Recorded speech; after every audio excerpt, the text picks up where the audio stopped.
things. Now that we've gone over all the different places that you could potentially put your music online, there's a couple of important themes I want to hit about that.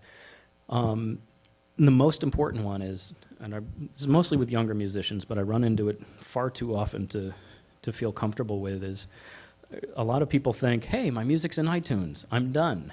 You know, now the checks are going to roll in, I'll be famous soon.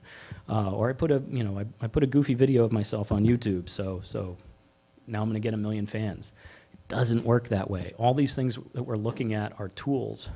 They're tools that make it more likely for you to make a living making music than it was, say, 15, 20 years ago, but you still have to do all the hard work that you had to do before.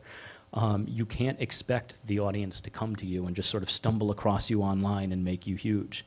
You still have to, if you're in my milieu of music, you still have to get on the road and play and bring your music to people.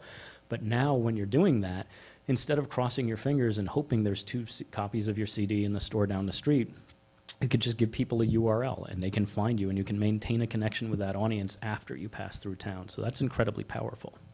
Yes, Chaya. Oh, 5 minutes? Okay. So that's important. So a couple of themes from this. One is you want your music to be everywhere. Again, this is all my personal opinion, but I feel strongly that any avenue, any venue that you can get your music in online, you want to get it there. Number 2 is that getting it there isn't enough. You still have to do all the hard work. And number 3, and this is the last one, is that those warnings said, it is possible for people to stumble across you online. And you want to make sure that you make it easier for people to do that than not. So this is where I stress the importance of metadata. Metadata sounds very, very boring, and actually it is very, very boring. But it is also incredibly important because it's how services like it's what services like ours use to catalog and file your music and put it next to other music that might be similar.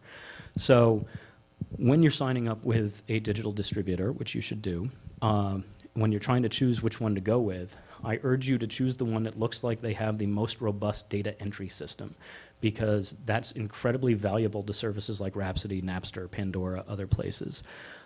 If you send your music to us and say like, oh yeah, it's rock music, it is going in a category with about 100,000 other artists, and the chances of somebody else stumbling across you in there are very, very slim.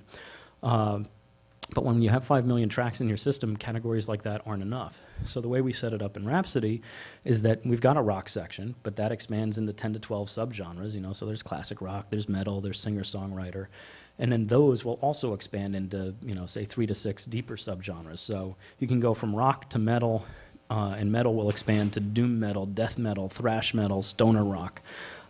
So it's possible to get very, very precise about the type of music that you're looking for.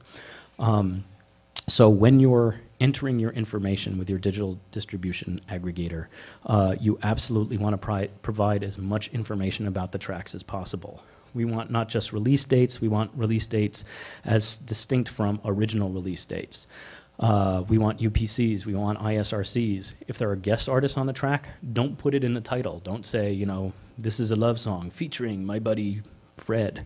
You want to enter Fred as a different artist.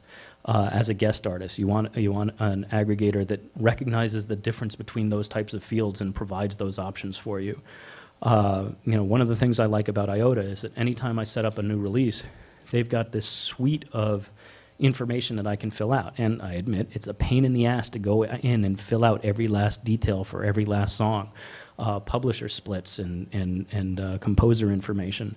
But that stuff, that information is so incredibly valuable and important to online music services, because if you take the time to fill it out and make sure it's all spelled right, you have a much higher chance of people stumbling across you. And the way that would work is, you know, if it turns out that you're working in, say you're a stoner rock band, and you've got a couple of influences of, you know, maybe Queens of the Stone Age or one of your influences.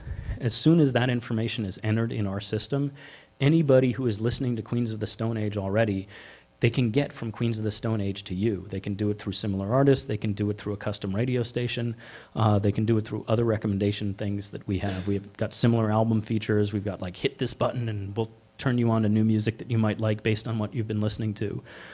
So just keep in mind how important that data is, because while it's great to have this global distribution network at your fingertips, the fact is 257,000 other artists also have it at their fingertips,